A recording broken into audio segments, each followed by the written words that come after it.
Well, hey folks, Species 7 here. Welcome back to the channel and welcome back to Farm Sim 22. Yes, indeed, we are here on No Man's Land. And this is it. This is the last of the giant barley field. Well, it's not giant, but it's a good size. I do hope everybody's doing absolutely wonderful today. If you're new to the channel and you like the content, Apex Legends, play. Maybe consider loud enough. Maybe consider leaving a sub. And don't forget, if you do like the content, whether you're a new viewer or a returner, maybe hit that like button. So, with the barley field done, of course, we have to get all of this wonderful, wonderful hay off the field. Or straw, sorry. I don't know why I called it hay. I was thinking about the sheep, actually, that's probably why. But yeah, we gotta get all of this straw gathered up.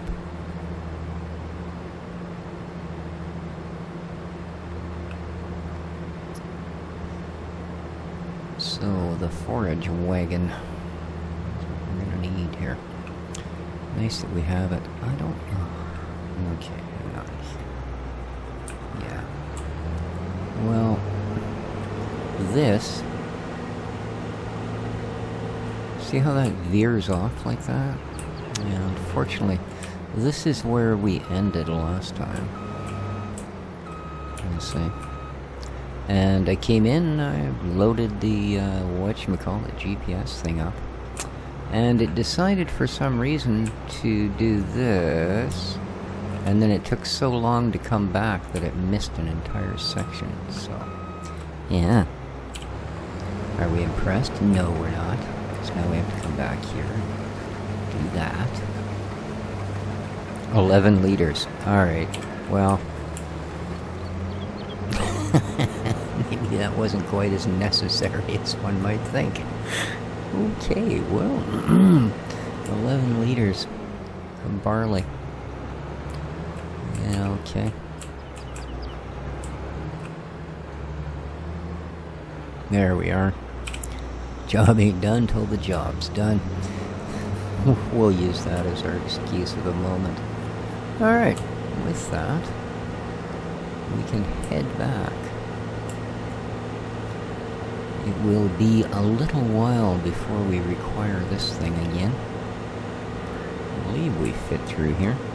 And this will make it easier. Oh yeah, much better. Ooh, just bumped it lightly. Ever so lightly. Okay, there we go. And where shall we park this behemoth up? I don't really want to buy another shed. I'm trying to save up to get started in cows. So... I should maybe move some of this stuff. I think I'll move the plow and the, whatchamacallit there. The tedder. And then we can,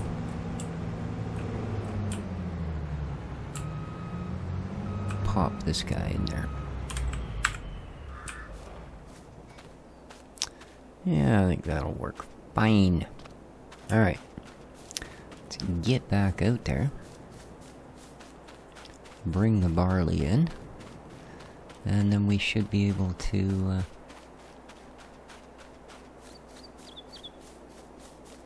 use the other tractor to move the plow. I don't think our little electric will do it, quite frankly. I think that big plow would just stand it on its butt with the windshield pointed toward the sky, and that would be all we'd be doing.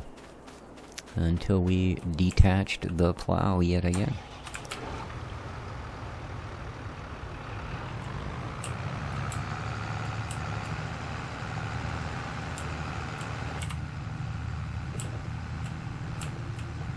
There we go, this will fit through nice.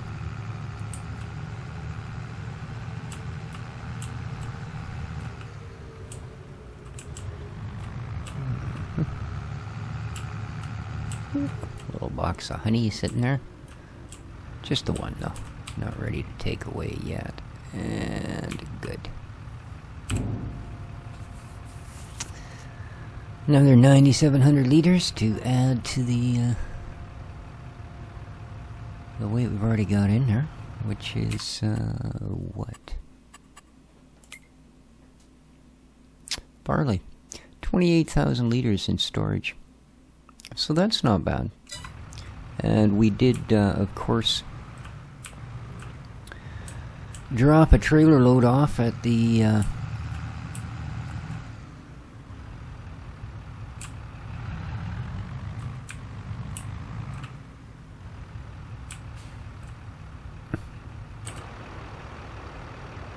grain mill. I don't know why that wouldn't come to me. The word cereal was stuck in my head. And it's not a cereal factory, it is a grain mill. All it does is grind grain into flour. It does not make the cornflake and the Cheerio. Oh no. Alrighty. Ba-ba-da-ba-ba. Undo this and undo that and drop it to the ground. Dexter? Yeah, you, obviously. Get out from behind there. Hang on a sec. Well, I don't care. Don't put things under there. Oh boy, if you'd have seen that look, you'd have smacked him one. But I won't do that. I like him too much. Alright. Now, let's get these little bits and bobs out of the way so we can put that very expensive piece of kit. We got a pretty good deal on it, I'm happy. You watch, I'll look in the used goods and there'll be one twice that size for half the money. Of course, problem with them being twice that size, well, that's a heavy lugger, is the headers tend to be freaking expensive. Not that this one was cheap, and I mean, we've still got to spend another, well, what, 33,000 or something for the corn header, and then another however much it is for the other one. I think I'm going to try and do the same thing here. Sneak around the corner. Good job. Yes, you're good at sneaking, aren't you, dopey? Alright, and we'll just tuck it under the edge of the roof back here. Give our roller a little bit of a shove. Come on, mate. Over you go. Well, not over. Really, eh? Alright, how do I put this down? There you are. That's exactly what I wanted. Excellent. I knew we could be friends. Hup. Okay, let's go grab the other bit of kit.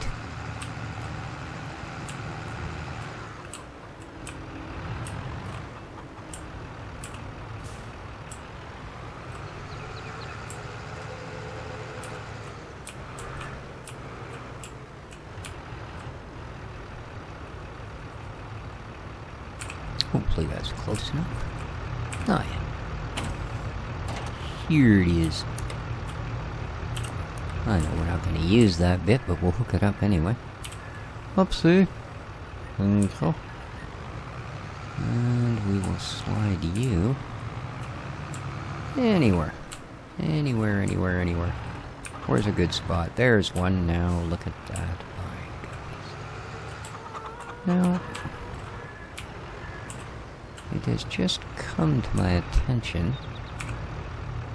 I don't see our forage wagon. Okay. Oops. Probably best if that were a little closer to the ground before I go and pull the trigger on this particular maneuver. Just so I don't end up eating the thing. There we go. Alright. So where, oh where, could me forage wagon be?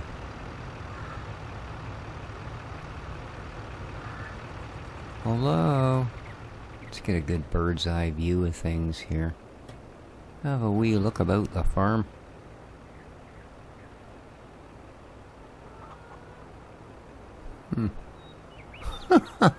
Now, I'm pretty sure I have a forage wagon. pretty darn sure.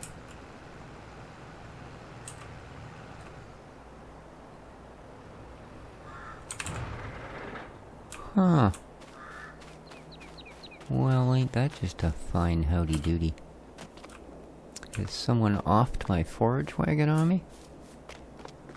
That wouldn't surprise me. I don't pay a lot of attention to things sometimes. Well, there'd be no need for it to be back this way, would there? Hey, you kids, get out of my yard. Oh,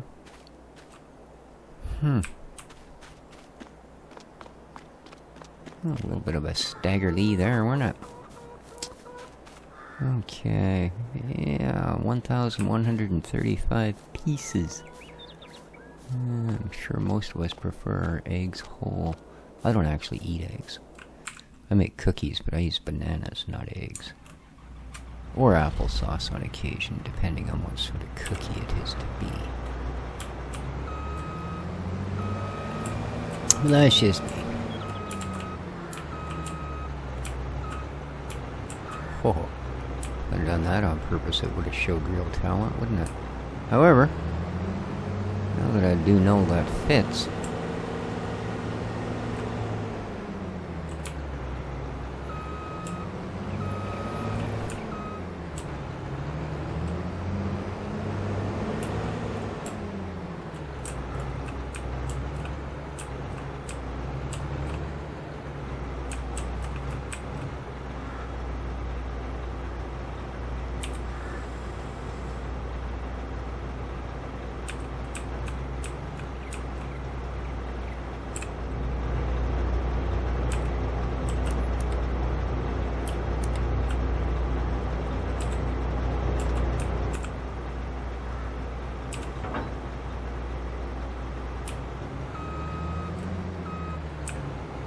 Alright.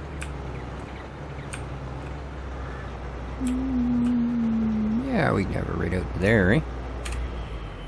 Okay, now is the time for all good men to get the heck out there and find my freaking forage wagon. Hello? Nope. Yeah, that was kind of my last hope, to be honest with you, but now, carry on, we will carry on.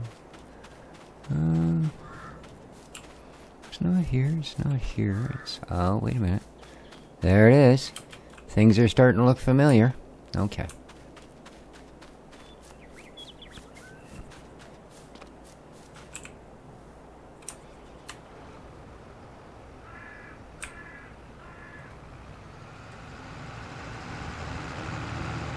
Quit floating around in space, shall we?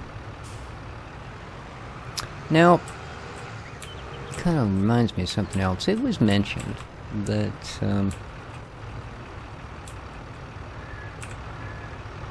there is a mod that will adjust your walking speed.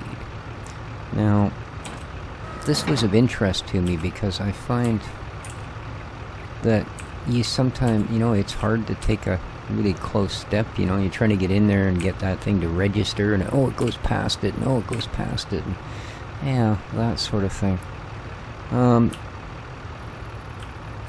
Yeah, see, like here, I can't get the cables because I'm not in the right range. There is somewhere it'll work. Somewhere.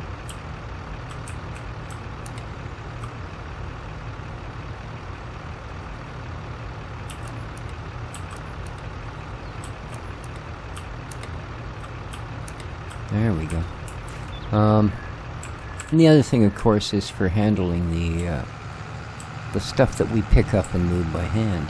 And it was pointed out to me that although modifying the walking speed wasn't terribly realistic, neither was picking up large pallets full of vegetables and fruits and stuff. Okay, fair enough.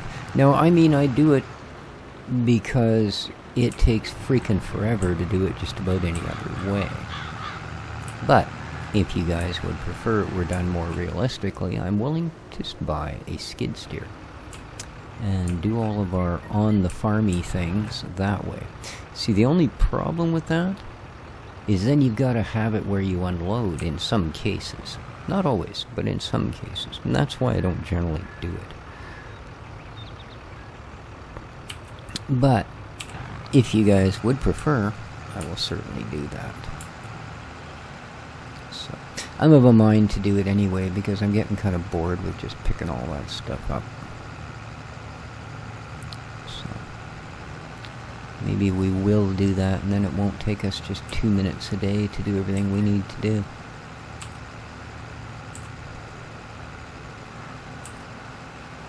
That's a pretty good little effect going on inside the trailer there, getting less and less as we get more fill. Yeah, not bad. Not bad. I hadn't noticed it before. Huh, cool. Whoa.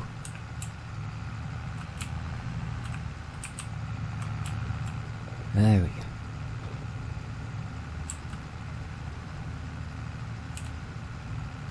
Now, it does mean it's going to take us a little longer to get a cow thing together, but let's just see. What have we got out here in the old skid me steer, or maybe even forkless. I think we got, okay, 50. There's 37K for the little Manitou, eh? Now, I mean, I don't need something that can do buckets and stump grinding and all of that. So 37. Oh, skid steers are considerably less, eh? Oh yeah, there's this little Avant dude, eh? 16K. Why? Oh, it's tiny. Oh, it's perfect. Details, customize, whatever. Oh yeah. And you can put a rear weight on it. Okay. 35. I don't think so, man. We need big weights. Oh, yeah. Okay, so 140 is the biggest. What kind of designs we got here? Default. Work lights. Well, of course you want work lights. Why would you not have lights on it? Oh, that's it? Okay. Wheel setup, tractor tread. What?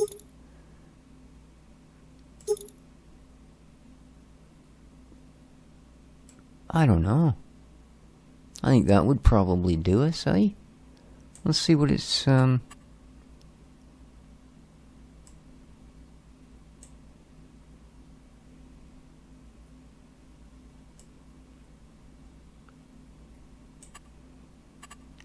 what's the,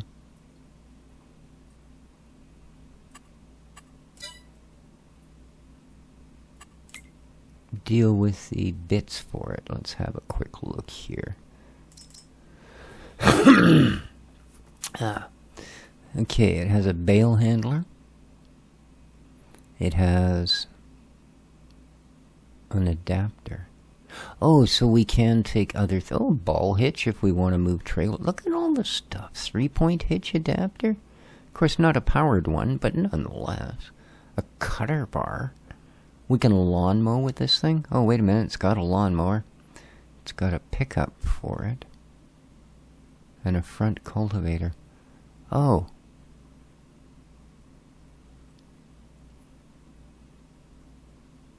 Oh, here we are. Avant. Pallet fork. $800. Well, dang. Yeah, see, this is all their stuff. It's even got buckets and junk. Not that I really need that. Huh.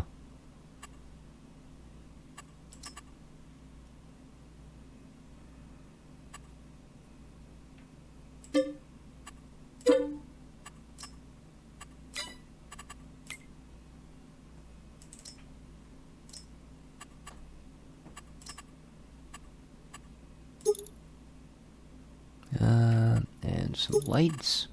There we are.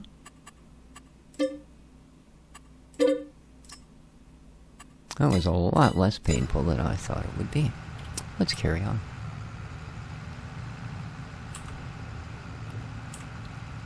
So there you are. We will no longer simply hoof stuff off of the ground like we were freaking Hercules and load it onto stuff. Now, by the same token, if I get to a sell point and it doesn't go ding ding ding ding ding and, you know, fill my wallet and empty my trailer, well, then yeah, I'm gonna stand on the back of that trailer. I'm gonna pitch stuff off. Because even if I can't pick up 1,000 liters of tomatoes, I'll tell you something, I can push it off the back of a trailer. Yeah, it might be a grunt to get her going, but after that, it's plush. And with tomatoes, I mean that literally, splush. So, yeah, that's the way it goes. Because I ain't buying one for each end. Skid steers. End of production chains. Yeah. Okay. How are we doing here? Ooh, 76 percentages. That's quite a few of them. Alright. So, this is going to be going up day after tomorrow. Reason being, tomorrow I'm shutting the machine down. 2 months ago I ordered a new case for it, and it just happened, I guess the day I ordered it, they ran out. So it has arrived. Well, it arrived a few days ago, but Canada Post are basically a bunch of useless twats that don't really like their job, and that's all I'm going to say about that. So I went and picked it up today, because that's their delivery service in a nutshell. Whoa, we're full. Okay, I can tell because we started rocketing away. I thought something had broken, like the trailer hitch. But at any rate, yeah, we're going to be doing a transfer.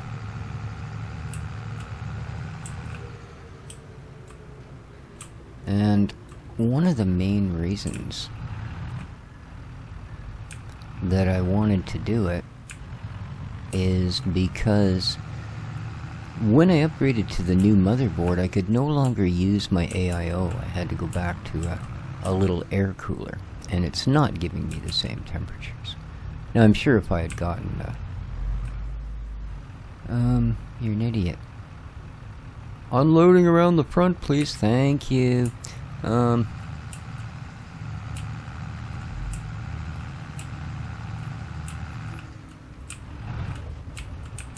I'm sure I could have gotten the temperatures down to the same had I bought a really expensive air cooler. You know, but the one I had is highly rated. It is certainly does a good enough job. You know, and some would probably be satisfied with what it does. But I have an AIO. You know, I bought it, I like it, it works well, it's super quiet, it's, you know, everything you'd expect out of one. But when I got my new motherboard, because it took dual EPS pins, well, actually in total 16 of them, yeah, my AIO no longer fit. The rad wouldn't fit into the top of the case. And putting it in the front causes the other components in the case to get warmer than I care for them to be.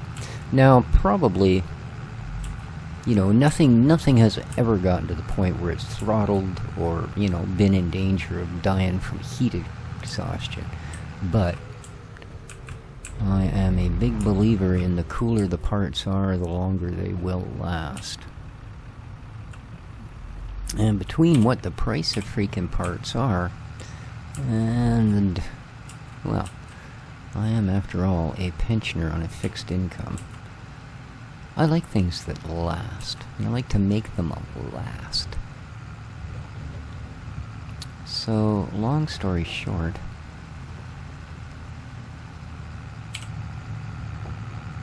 I'm going to be switching everything into the new case. It's also a bit of an aesthetic change, because my new motherboard, which is a Z490 Vision, very nice board, by the way, very nice, incredibly good power delivery, etc., etc., and stock out of the box, ready to take on Windows 11. It has all of that. As soon as I booted back up again, a little thing came up on my task tray there telling me that I was ready and willing to boot into Windows 11, which I have not done because I haven't heard enough good things about it yet. But at any rate, yeah, it just happens the Z490 Vision is a almost all white motherboard. It has aluminum accents, but beyond that, it is pretty much white. So,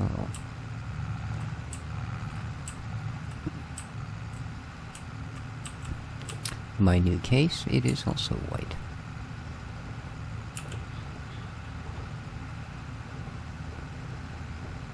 Now my old case is a Cooler Master. Really good airflow. About 3/4 of the front of it is grill. Well, 2/3 of the front of it is grill. Same on top.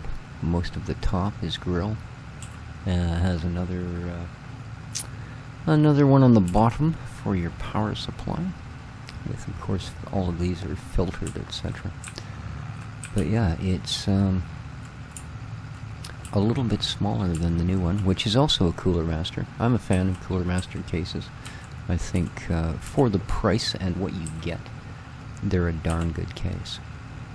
And I've used them for quite a while. But yeah, the new one is a Cooler Master as well, but the entire front is mesh. It's got kind of a pattern to the mesh, like different planes. And the tempered glass on the side has what they call a crystal pattern to it, which basically means it has some interesting place lines that make it sort of look like it's faceted glass. Not to a super extreme. I think there's only 3 of them on the entire pane, but yeah, it does change the look of the glass quite a lot. But yeah, that's my project for tomorrow. So I'm making sure I'm a video or 2 ahead, in case I have to, take an extra bit of time with it.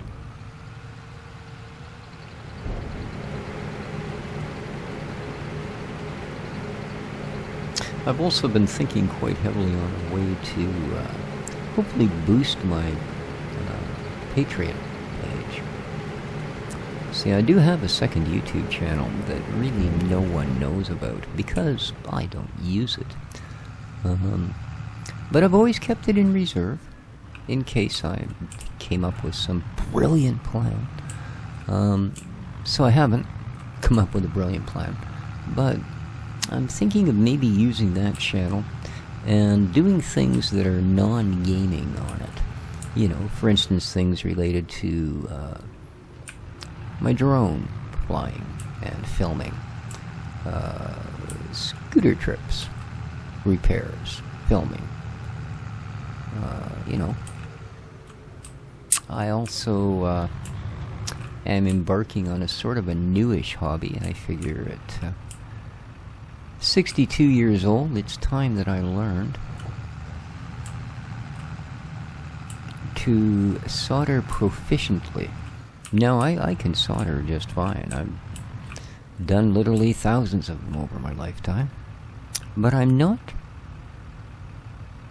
really second nature about it. There is much room for improvement. So I'm getting into these little DIY electronics kits. Clocks, radios, that sort of thing. In fact, they've got... It would amaze you how many different things they actually have. But yeah, so, assembling those and that sort of thing. But I was thinking of doing it in such a way where I would send my Patreons a link to where they could see those sort of videos and offer that content pretty much exclusively there. Or maybe offer it for a certain amount of time there and then release it. You know what I mean? Like, keep it private up until...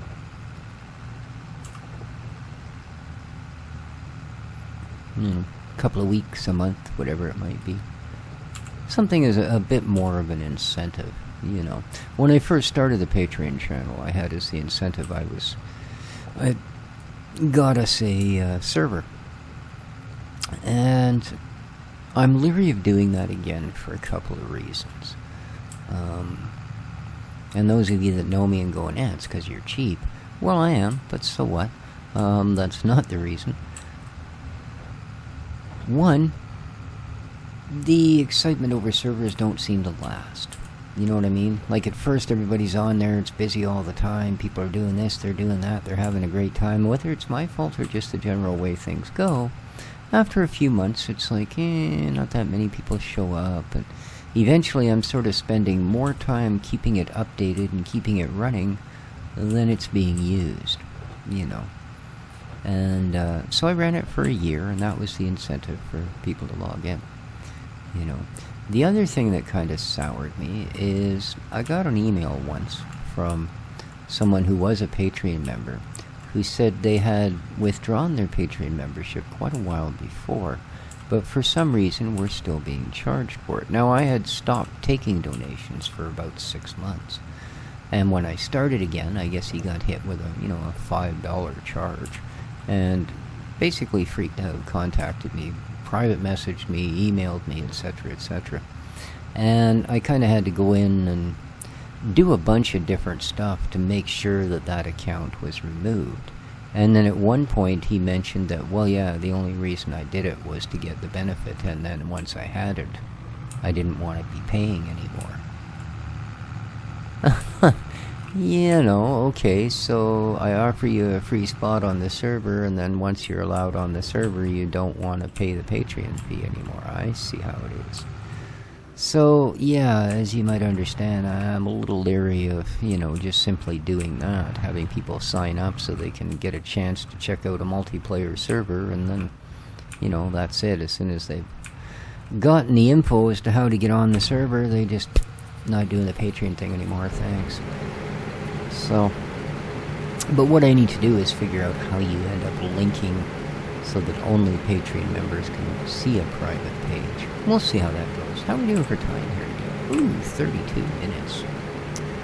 What do you think about that?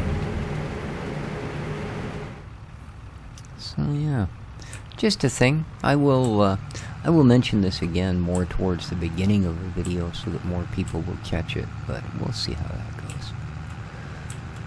So I think we're almost done. Almost.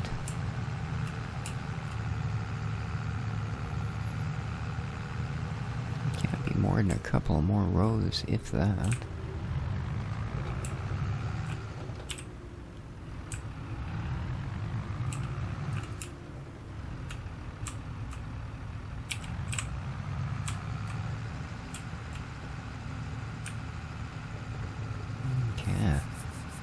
I think there's still a partial row next to us here. That's okay. That's okay. The tire tracks look freshish, so yeah. Oh yeah, there we go, just a tiny bit.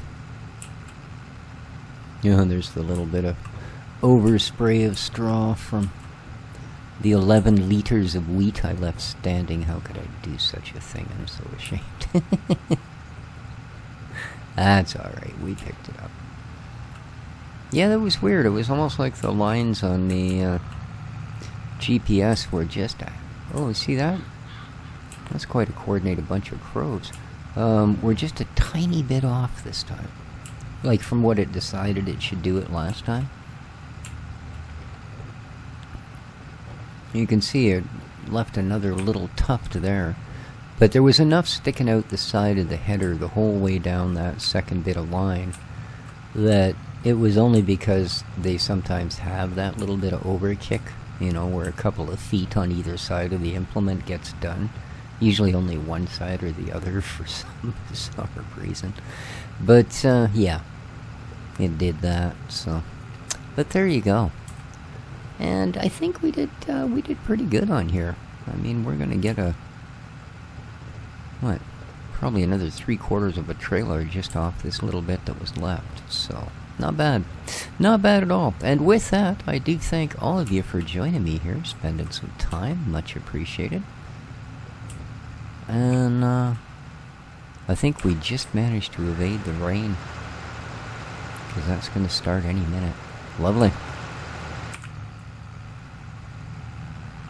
So, next episode we will go and have a look at our new skid steer. I will drive it home. I won't make you guys take that trip, because the Harvester did 22k and it seemed to take about a week to get home. Why is that? Oh, I didn't shut it off. I was wondering why I was going so slow. So yeah, I would imagine a little tiny skid steer probably does half that speed. So yeah, I'll spend the hour and a half getting it home. I won't put you guys through it. There you go. Have yourselves a great day. Don't forget to hit that like button, and take care of each other, folks. Ciao for now.